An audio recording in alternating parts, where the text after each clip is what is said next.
ಸಖತ್ ಖಾರ ಬಣ್ಣ ಮತ್ತು ರುಚಿ ಆಚಿ ಚಿಲ್ಲಿ ಪೌಡರ್. ನಮಸ್ಕಾರ, ನಾನು ದಿವ್ಯಶ್ರೀ. ಜನವರಿ 22ರಿಂದ 31ರವರೆಗೆ ನಡೆಯಲಿರುವ ವಿಧಾನಸಭೆ ಜಂಟಿ ಅಧಿವೇಶನ ಕಾಂಗ್ರೆಸ್ ಮತ್ತು ಬಿಜೆಪಿ ಜೆಡಿಎಸ್ನ ನಿರಂತರ ಸಾರ್ವಕಾಲಿಕ ಸಂಪರ್ಕ ಪ್ರಯತ್ನಗಳಿಗೆ ಮತ್ತೊಂದು ರಾಜಕೀಯ ವೇದಿಕೆಯಾಗಬಹುದು ಅಂತ ವಿಶ್ಲೇಷಿಸಲಾಗ್ತಾ ಇದೆ. ವಿಕಸಿತ್ ಭಾರತ್ ಗ್ಯಾರಂಟಿ ಫಾರ್ ರೋಜ್ಗಾರ್ ಮತ್ತು ಆಜೀವಿಕಾ ಮಿಷನ್ ಗ್ರಾಮೀಣ ಕಾಯ್ದೆ ಅಂದ್ರೆ ವಿಬಿಜಿ ರಾಮ್ಜಿ ಆರ್ಥಿಕ ಮತ್ತು ಸಾಮಾಜಿಕ ಪರಿಣಾಮದ ಕುರಿತು ಜಂಟಿ ಅಧಿವೇಶನದಲ್ಲಿ ವಿಶೇಷ ಚರ್ಚೆಯನ್ನ ಕೈಗೊಳ್ಳುವುದಕ್ಕೆ ರಾಜ್ಯ ಸರ್ಕಾರ ನಿರ್ಧರಿಸಿರುವುದು ಕೇಂದ್ರ ಸರ್ಕಾರದ ವಿರುದ್ಧದ ರಾಜಕೀಯ ನಿಲುವು ಎಂದು ಗೊತ್ತಾಗುತ್ತೆ. ಉದ್ಯೋಗ ಮತ್ತು ಜೀವನೋಪಾಯಕ್ಕಾಗಿ ಸರ್ಕಾರಿ ಯೋಜನೆಯನ್ನ ಅವಲಂಬಿಸಿರುವ ಗ್ರಾಮೀಣ ಪ್ರದೇಶದ ಲಕ್ಷಾಂತರ ಬಡ ನಾಗರಿಕರಿಗೆ ಇದರಿಂದ ಏನು ಪ್ರಯೋಜನವಾಗುತ್ತೆ ಎಂದು ಗೊತ್ತಾಗ್ತಾ ಇಲ್ಲ. ಜನವರಿ 22ರಿಂದ 31ರವರೆಗೆ ನಡೆಯಲಿರುವ ವಿಧಾನಸಭೆ ಜಂಟಿ ಅಧಿವೇಶನ ಕಾಂಗ್ರೆಸ್ ಮತ್ತು ಬಿಜೆಪಿ ಜೆಡಿಎಸ್ನ ನಿರಂತರ ಸಾರ್ವಜನಿಕ ಸಂಪರ್ಕ ಪ್ರಯತ್ನಗಳಿಗೆ ಮತ್ತೊಂದು ರಾಜಕೀಯ ವೇದಿಕೆ. ಯುಪಿಎ ಸರ್ಕಾರದ ಪ್ರಮುಖ ಮಹಾತ್ಮ ಗಾಂಧಿ ರಾಷ್ಟ್ರೀಯ ಗ್ರಾಮೀಣ ಉದ್ಯೋಗ ಖಾತರಿ ಕಾಯ್ದೆ ಅಂದ್ರೆ ಮನ್ರೇಗಾ ಇದನ್ನ ಬದಲಿಸಿದ ಹೊಸ ಕಾಯ್ದೆಯನ್ನ ಕಾಂಗ್ರೆಸ್ ತೀವ್ರವಾಗಿ ವಿರೋಧಿಸ್ತಾ ಇದೆ. ಕೇಂದ್ರ ಸರ್ಕಾರವು ಗ್ರಾಮೀಣ ಬಡವರ ಉದ್ಯೋಗ ಅವಕಾಶಗಳನ್ನ ವಂಚಿತಗೊಳಿಸ್ತಾ ಇದೆ ಎಂದು ಆರೋಪಿಸಿ ಪಕ್ಷವು ಸರಣಿ ಅಭಿಯಾನಗಳನ್ನು ಪ್ರಾರಂಭಿಸುವುದಕ್ಕೆ ನಿರ್ಧರಿಸಿದೆ. ರಾಜ್ಯ ಸರ್ಕಾರ ಕಾನೂನು ಹೋರಾಟದ ಸಾಧ್ಯತೆಗಳನ್ನ ಅನ್ವೇಷಿಸುವುದಕ್ಕೆ ಪ್ರಯತ್ನಿಸ್ತಾ ಇದೆ.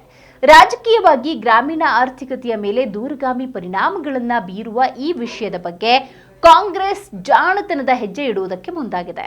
ಇದು ಕೇಂದ್ರ ಸರ್ಕಾರ ಮತ್ತು ಬಿಜೆಪಿ ವಿರುದ್ಧ ಸಾರ್ವಜನಿಕ ಆಕ್ರೋಶವನ್ನು ಕೇಂದ್ರೀಕರಿಸುವುದಕ್ಕೆ ಪ್ರಯತ್ನಿಸ್ತಾ ಇದೆ. ಸ್ಪಷ್ಟವಾಗಿ ಪಕ್ಷವು ತನ್ನ ವಾದವನ್ನು ಬಲಪಡಿಸುವುದಕ್ಕೆ ಲಭ್ಯವಿರುವ ಎಲ್ಲಾ ಅವಕಾಶಗಳು ಮತ್ತು ವೇದಿಕೆಗಳನ್ನು ಬಳಸ್ತಾ ಇದೆ. 73ನೇ ಸಾಂವಿಧಾನಿಕ ತಿದ್ದುಪಡಿಯಲ್ಲಿ ಗ್ರಾಮದ ಪಂಚಾಯತ್ಗಳಿಗೆ ನೀಡಲಾದ ಅಧಿಕಾರಗಳನ್ನು ಇಲ್ಲಿ ಕಸಿದುಕೊಳ್ಳಲಾಗಿದೆ.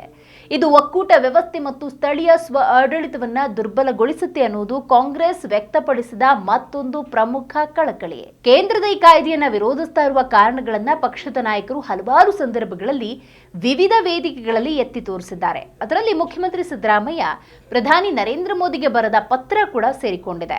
ಈ ಅಧಿವೇಶನದಲ್ಲಿ ನಡೆಯುವ ವಿವರವಾದ ಚರ್ಚೆ ಸಂದೇಶವು ಹೆಚ್ಚು ವ್ಯಾಪಕವಾಗಿ ಪ್ರತಿಧ್ವನಿಸುವಂತೆ ನೋಡಿಕೊಳ್ಳುವ ಕೇಂದ್ರ ಸರ್ಕಾರದ ಮೇಲೆ ಒತ್ತಡ ಹೇರುವ ದೊಡ್ಡ ಕಾರ್ಯತಂತ್ರದ ಭಾಗವಾಗಬಹುದು.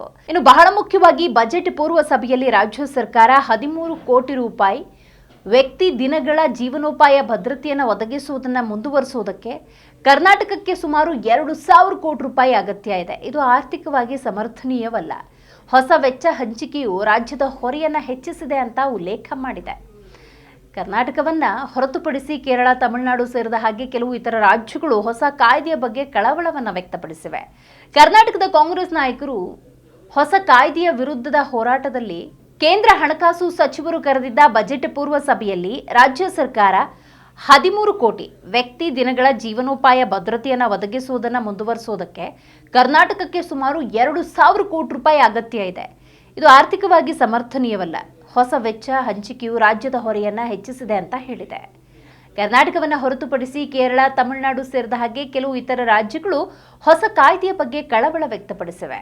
ಕರ್ನಾಟಕದ ಕಾಂಗ್ರೆಸ್ ನಾಯಕರು ಹೊಸ ಕಾಯ್ದೆಯ ವಿರುದ್ಧದ ಹೋರಾಟದಲ್ಲಿ ಮುಂಚೂಣಿಯಲ್ಲಿರುವಂತೆ ಕಾಣ್ತಾ ಇದೆ.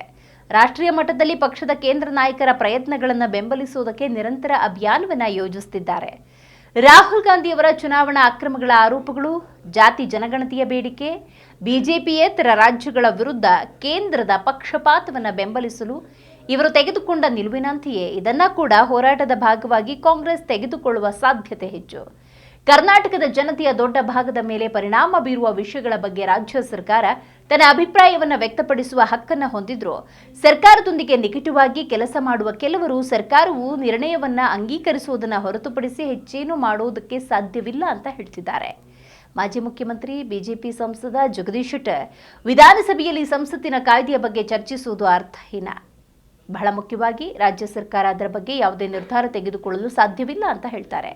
ಆದಾಗ್ಯೂ ಹೆಚ್ಚಿನ ಸಂಖ್ಯೆಯ ಜನ ಪರಿಣಾಮ ಬೀರಿದಾಗ ಮೌನವಾಗಿರಬೇಕೆಂಬುದು ನಿರೀಕ್ಷಿಸಲಾಗುವುದಿಲ್ಲ ಅಂತ ಹೇಳುವ ಮೂಲಕ ತನ್ನ ನಡೆಯನ್ನು ಬಲವಾಗಿ ಸಮರ್ಥಿಸಿಕೊಂಡಿದೆ. ಅದೇನೇ ಇರಲಿ, ಈ ವಿಷಯದ ಬಗ್ಗೆ ಆಕ್ರಮಣಕಾರಿ ನಿಲುವು ಕಾಂಗ್ರೆಸ್ ನಾಯಕತ್ವದ ಸಮಸ್ಯೆಯಿಂದ ಗಮನವನ್ನ ಬೇರೆಡೆಗೆ ತಿರುಗಿಸುವುದಕ್ಕೆ ಅವಕಾಶವನ್ನಂತೂ ಮಾಡಿಕೊಟ್ಟಿದೆ. ಇದು ನಿರ್ಣಾಯಕ ಸ್ಥಳೀಯ ಸಂಸ್ಥೆ ಚುನಾವಣೆಗೆ ಮುಂಚಿತವಾಗಿ ಬಿಜೆಪಿ ವಿರುದ್ಧ ಜನಾಭಿಪ್ರಾಯದ ರಾಜಕೀಯದ ನಡೆ ಕೂಡ ಆಗಿರಬಹುದು.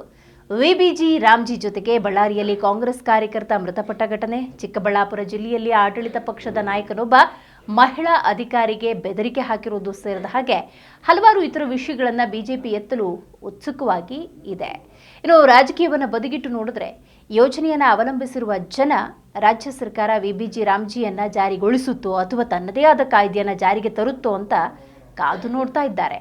ನೋಡ್ತಾ ಇರಿ ಜೀ ಕನ್ನಡ ನ್ಯೂಸ್, ಸತ್ಯವೇ ಸುದ್ದಿಯ ಜೀವಾಳ.